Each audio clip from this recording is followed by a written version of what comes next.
Masa tengah sedar-sedar duduk kat masjid, datanglah seorang pakcik tua ni. Dia tanya Hamadah, "Dek, pakcik tengok awak ni selalu datang solat 5 waktu di masjid. Jarang sekali jumpa anak muda seperti awak," katanya lah. "Awak asal dari mana?" Hamadah beritahu lah, "Saya daripada Kelantan, pakcik." "Oh, Masya Allah, daripada Kelantan. Akhirnya kami pun berbuah panjang lah dekat situ, seperti panjangnya tiang elektrik yang tiada penghujung." Lepas tu sebelum pakcik tu nak balik, dia beritahu Hamadah, "Awak nak tengok tak gambar anak pakcik?" Lepas tu dia tunjuk. Hamadah pun tengoklah gambar, apa cantiknya.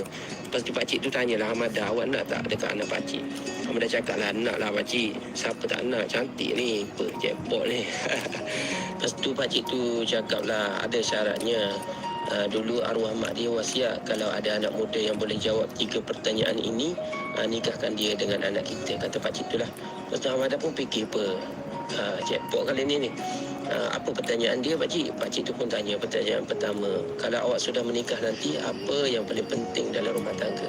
Terus Hamadah pun jawablah, kalau paling penting bagi Hamadah iaitu kesabaran, pakcik, kerana hidup ni tak selalu senang. Pakcik tu senyum. Lepas tu pakcik tu tanya pula pertanyaan kedua, "Kalau isteri kamu marah tanpa sebab, awak nak buat apa?" Hamadah pun jawablah, penting bagi Hamadah iaitu kesabaran, pakcik, kerana hidup ni tak selalu senang. Pakcik tu senyum.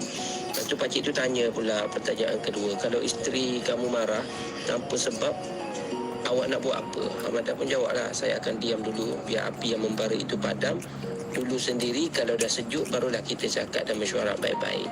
Pakcik tu, "Masya Allah, nak, jawapan kamu benar." Terus pakcik tu tanya pertanyaan ketiga. "Ini terakhir," kata pakcik tu lah, "kalaulah kamu boleh jawab, maka kamu boleh nikah dengan anak pakcik."